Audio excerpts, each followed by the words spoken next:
Hours after the U.S. struck Iran's Kharg island, Iran has continued to launch widespread missile and drone attacks on Israel and neighboring Gulf states. Smoke was seen rising from nearby a major energy installation in the United Arab Emirates. It appeared to be the latest strike targeting the Gulf's petroleum facilities.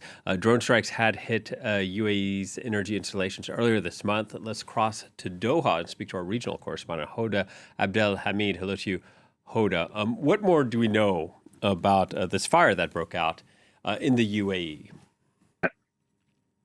Well, it did break out. It's not clear to me whether it was a direct hit or an interception, and the debris fell on the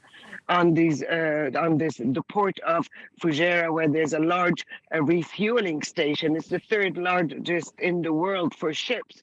I think Iran was choosing very well its target simply because, contrary to all of the other oil installations that it has hit, the Fujairah is on the eastern side of the United Arab Emirates and faces the Gulf of Oman.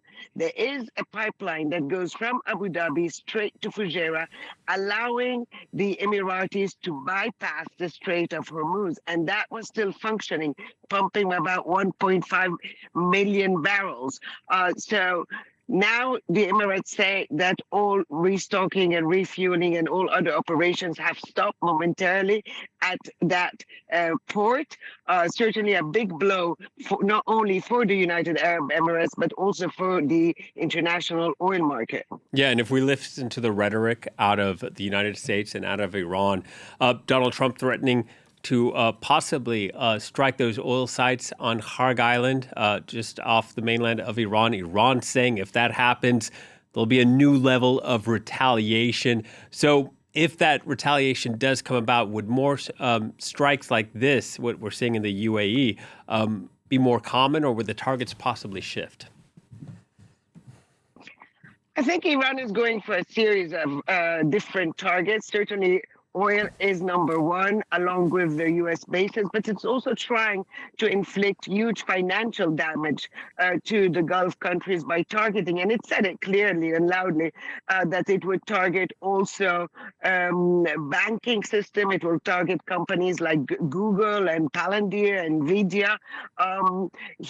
Last night, we had some very, very, very loud explosions, and people in two areas of Qatar, one downtown, one a bit further, were actually woken up in the middle of the night and told to evacuate as quick as possible their apartments or their houses and go to the shelters. So certainly we had a lull for 24 hours, but Iran is keeping the pressure, and Iran will try to target as much as it can and inflict as much damage as it can on all these sectors. Yeah, Hoda, I wanted to ask you about that. Qatar saying it intercepted 2 missiles over Doha's downtown.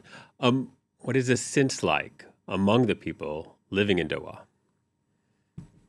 Well, certainly today there was a lot of anxiety. I spoke to a person who was actually woken up in the middle of the night, and he said that there was a lot of panic, that some people had gone down to the shelter in their bathrobes because they were having a shower. And then other people called me and said that they will try to get out of the country, especially people with younger children. They say that the children are getting very much affected and stressed by all of this.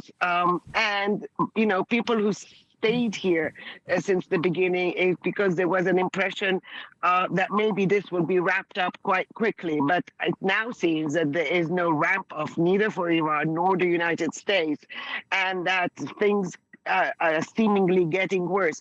We have been in that unique situation here in the Gulf where the rate of interception is extremely high. So here in Doha, there have been 16 injured, but no one was killed. There are a number of dead in Bahrain, 2 expatriates were killed in Oman, another number of dead in the UAE. So people just have that in the back of their mind and wonder, how things could get worse and what could happen next, and if we will see the same casualties as the other neighboring countries. Okay, Hoda, stay safe. Hoda Adbel-Hamid reporting from Doha. Thank you.